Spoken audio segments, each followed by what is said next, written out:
sunshine. Hello, everyone, and thank you for tuning in. I'm Mrs. T. It's been a minute. I missed a week, but Mrs. T has been very busy with personal matters. I will do my best to ensure that I get back here every week like I promise. I'm a woman of my word. Anyway, today we want to talk about corruption. Corruption. What is corruption? Wikipedia defines corruption as a form of dishonesty or a criminal offense which is undertaken by a person or an organization which is entrusted in a position of authority in order to acquire illicit benefits or abuse power for one's personal gain. Cambridge Dictionary defines corruption as illegal, bad, or dishonest behavior, especially by people in power or in positions of power. My question to you is, would you recognize corruption if you saw it or experienced it? I bet most of you might answer yes to that question. I would. I know I would. What would you do about it, if anything? Well, for those of you who may not be able to recognize it, here are a few examples. If you go to the DMV or traffic department to license your vehicle or renew your driver's license, there are usually lines of people there waiting. Most of these people are frustrated because a process that should take, say, 20 minutes to 30 minutes can sometimes take 2 hours. Why? Well, you've been waiting in line as you should because you're waiting your turn. But then Blow Joe comes about an hour after you, pulls the associate aside, slips them their papers, their renewal papers, along with a few dollars. And then you see Blow Joe leave there in 10 minutes. That's corruption. You work at a winery, warehouse, checking orders. Your co-worker or supervisor never checks orders, but is always willing to check an order for a particular guy. You know, if the supervisor is not available, the driver decides that they'll come back when the supervisor is available. That's corruption. You go to the public hospital, you know, the one you pay your taxes to help people like you and me when we're in need. No matter what your injury is, you find yourself waiting for half a day, 2 days. But Joe Blow enters with his mother, knows a nurse or perhaps greases a nurse, then is ushered out in less than an hour. That's corruption. You're an officer of the law. You issue a speeding ticket to a motorist. That motorist takes a ticket, calls his relative or friend working in law enforcement, and the person either deletes or voids the ticket. That's corruption. Some people may say that when you go to a certain establishment and you know somebody there and you don't end up waiting long lines, that's only because of your connection. Well, there's a fine line between connection and corruption. Connection should only work if you are in a hurry or have an emergency. Don't tell me every time you go to the DMV, you have to call in your connection to help you because you have to go wherever you have to go and you don't want to wait 2 hours or an hour like everybody else. Don't you know when you go to the DMV or wherever it is that you go to do business and you go there and people are waiting and you get someone to do it for you before those people who've been waiting, don't you know that causes the wait for those people who are willing to wait longer? Their wait becomes longer because we have so many people coming in there willing to pay somebody, tip somebody, just to do a job that they're already paying them for. Yes, I said a job that you're already paying them for. If you pay taxes in your country, every government employee is paid because you pay taxes, okay? Don't be a dummy. Why would you pay somebody twice to do the same job? Do you get paid twice to do your job? Anyway, that's another story for another day. Let me give you an example of corruption. Well, partly corruption and lousy civil servants. Okay, I was on my way home from work one evening about 3 years ago. There was a roadblock about 2 corners away from my home. As I turned the bend, there was a line because of the roadblock. So the person in front of me, traffic had come to a stop, by the way, the person in front of me tried to evade the police block. And in trying to evade the police block, they nipped my vehicle at the front fender.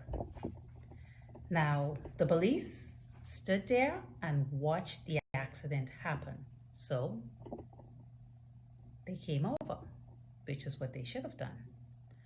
So immediately, the police said that, we're not out here for this. We're out here for a different purpose. They were trying to tag people or catch people, ticket people who had expired licenses. Anyway, let's move on. So, to make a long story short, after the police had checked my details and the individual details, well, actually before that, he did not want to take a statement. He wanted to know if we could work it out. I said, no, you're going to give me a report so that I can go back and get a report, a proper report, a complete report, and take it to wherever I need to take it, my insurance company or wherever. So I insisted that the police write a report. When he asked questions, license, insurance, come to find out the young man who was on his way to take his girlfriend to work did not have a driver's license, a valid one, did not have insurance for the vehicle he was driving, did not have a license for the vehicle he was driving. Now, after the police took the report, he still asked, are y'all going to work this? I said, no. I said, even though the young man insisted that he would do something, I wasn't taking his word for it.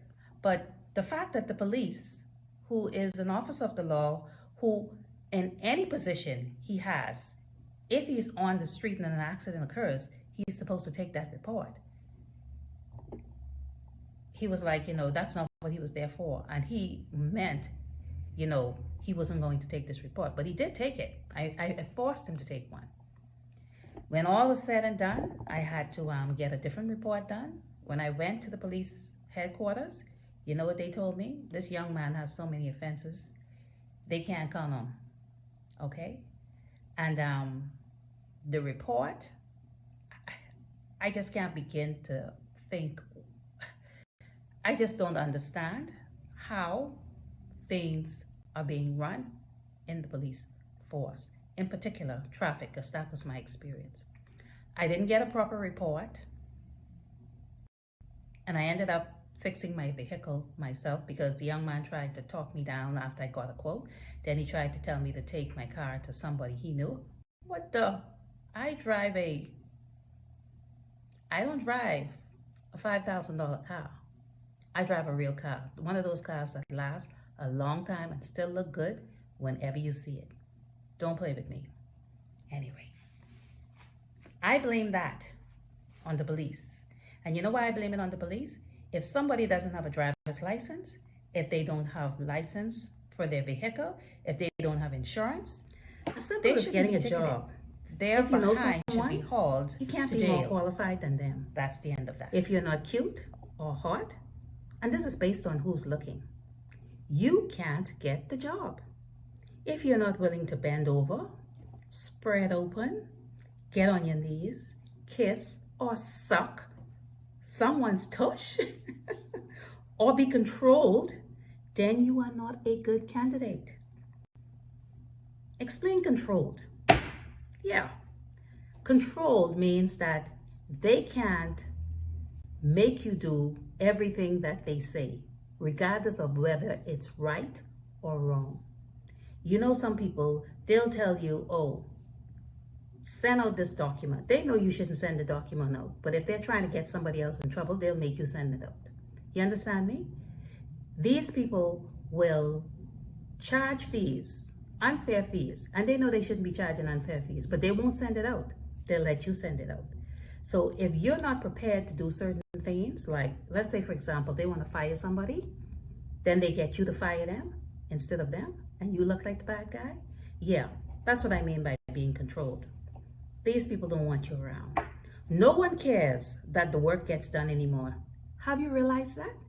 Nobody cares about getting work done. All they care about is how can this hire assist me, them personally. Some employers don't want you on staff because they feel you can do the job. They want you because they feel they want to tick a box. That's all. They just want to tick a box. For example, compliance. Nobody likes compliance officers. You know why they don't like compliance officers? Because they are the rule bearers, or the switch carriers in the organizations.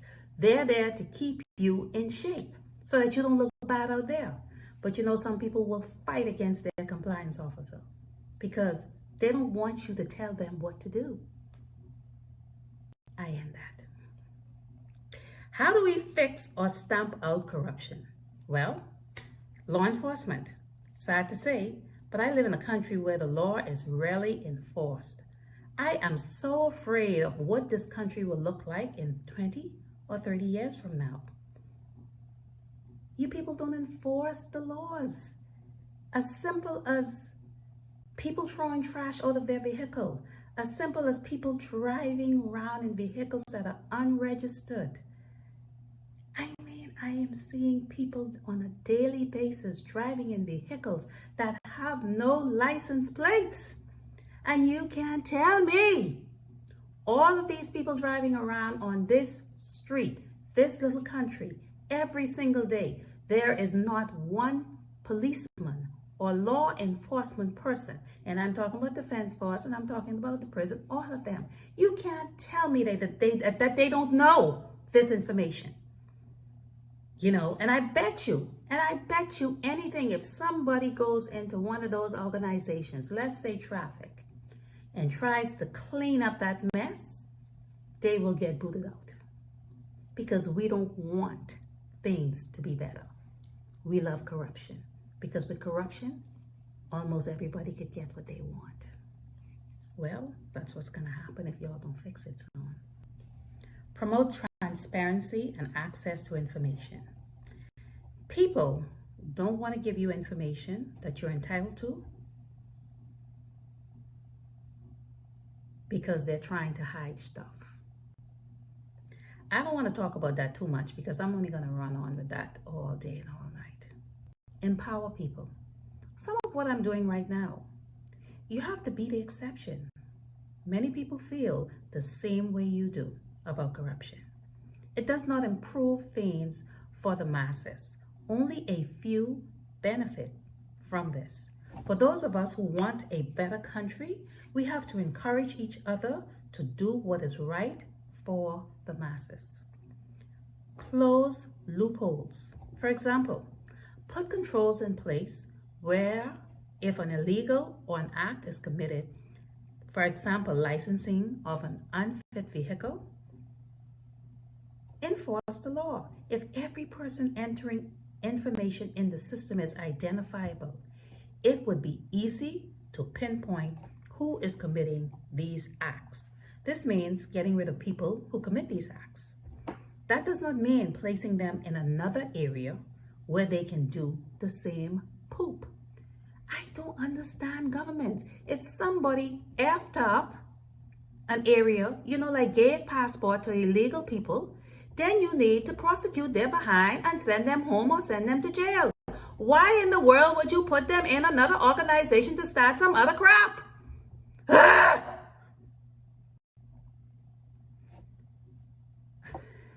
Have you ever heard someone say that they want a government job so that they could be slack, do what they want to do, and not get prosecuted?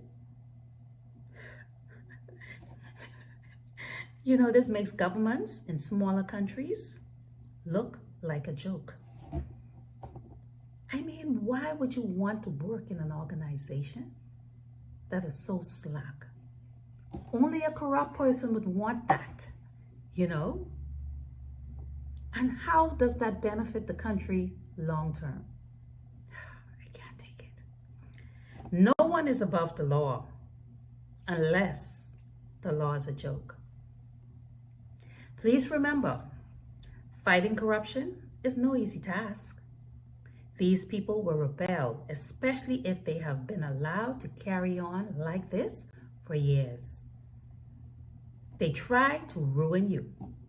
That's what they do when you try to catch them or call them out. The best way to fight corruption is to not become a part of corruption. Keep records in any form you can. It will be your best weapon. That brings me to the end of this message. I hope it helps someone in some small way. Questions are welcome.